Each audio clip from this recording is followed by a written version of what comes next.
is no stranger to any gamer.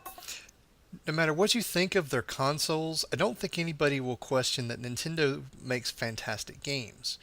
Donkey Kong made them nearly an instant household name when it was released in 1981. Not only was it a huge success, but it also introduced us to Mario. And the rest, as they say, is history.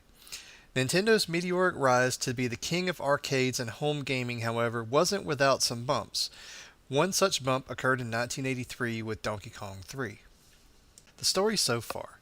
It all starts with Donkey Kong. The love-struck gorilla has kidnapped the girlfriend of a lowly construction worker, Mario. Mario works his way up past all the obstacles that DK can throw his way and ultimately saves his gal, Pauline.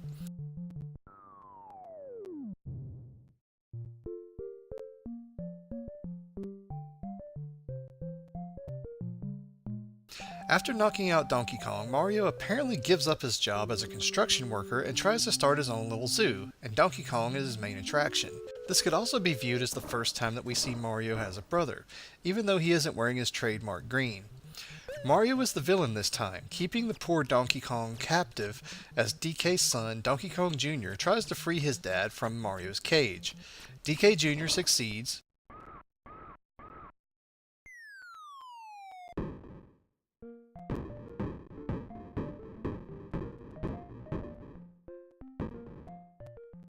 Mario says F this and goes on to be a plumber with his brother Luigi. Somewhere he takes a wrong turn, gets hyped on some shrooms. Well, we all know what happens to Mario. So what was next for DK? Apparently being locked up would have been the best thing for everyone because Donkey Kong apparently likes screwing with people. After getting freed by Donkey Kong Jr., Donkey Kong decides to invade a greenhouse? It's Stanley to the rescue. Wait, who the heck is Stanley?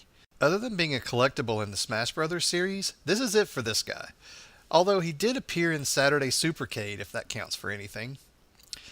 So this brings us to the events of Donkey Kong 3, released by Nintendo in 1983. The gameplay is very different than that of the other games in the Mario or Donkey Kong series. Donkey Kong hangs from atop a greenhouse, stirring up the insects that have also decided to make the greenhouse their home. Stanley's goal, as I call it, is to shoot the monkey in the butt. Stanley's only weapon is his little spray gun. The idea of every level is to shoot DK in the butt enough times that he leaves the greenhouse or gets his head stuck in a beehive. You can also advance to the next level by killing enough insects. If you opt for the second route, this does not mean that you can ignore Donkey Kong. He slowly climbs down the vines, and if you let him get to the end, he will drop down and attack Stanley.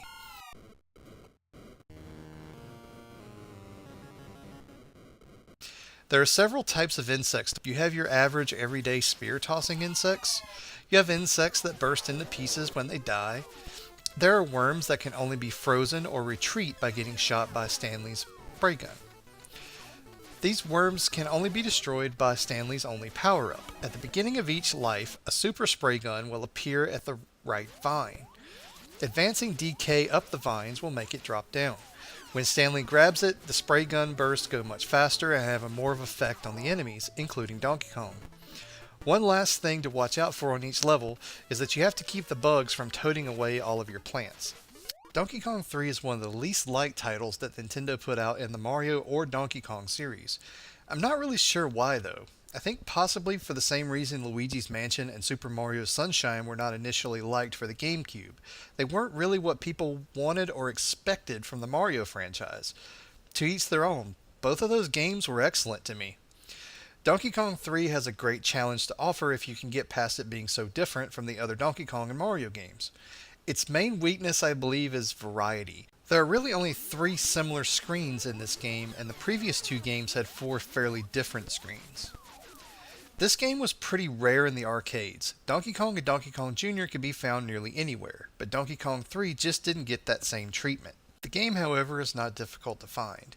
There was a near-perfect port of it for the NES, and it is also available for the Wii's Virtual Console. It was one of the games that was available for the Game Boy Advance e-reader peripheral, and it also had a pseudo port as a Game & Watch handheld called Greenhouse, which was included in the first Game & Watch collection for the Nintendo DS. Once again, thanks for watching Classic Credits. I hope you enjoyed this episode. Please subscribe, share, let people know about the show.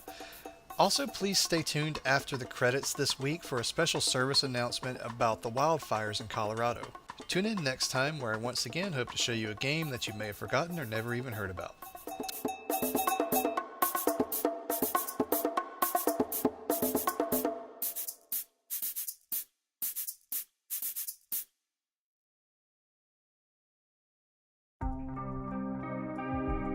And then all of a sudden the wind shifted and it just came over the hill, and it was this huge black puff of smoke, and then the wind picked up more and more, and then you could just see it coming down the mountain. Hi folks, Steve-O here from Venom Nation Studios. Stories like this are making headlines as aid agencies respond to multiple historic wildfires across the state of Colorado, providing shelter, food, basic needs, and help with recovery. Hundreds of homes have been lost, tens of thousands have been evacuated.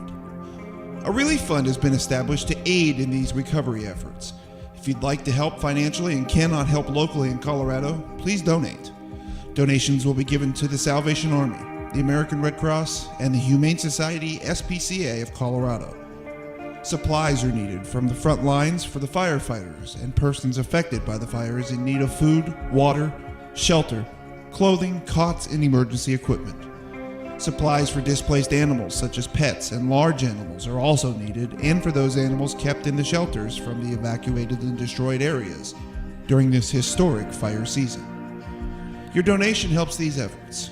This is a historic event that has never been recorded in Colorado's history. If you'd like to donate, we've set up a special link. It's wildfire.venomnationstudios.com.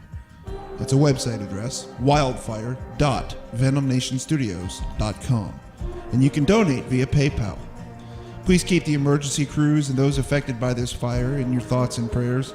And on behalf of all of us here and for all of those affected, thank you for your generous donations to the cause.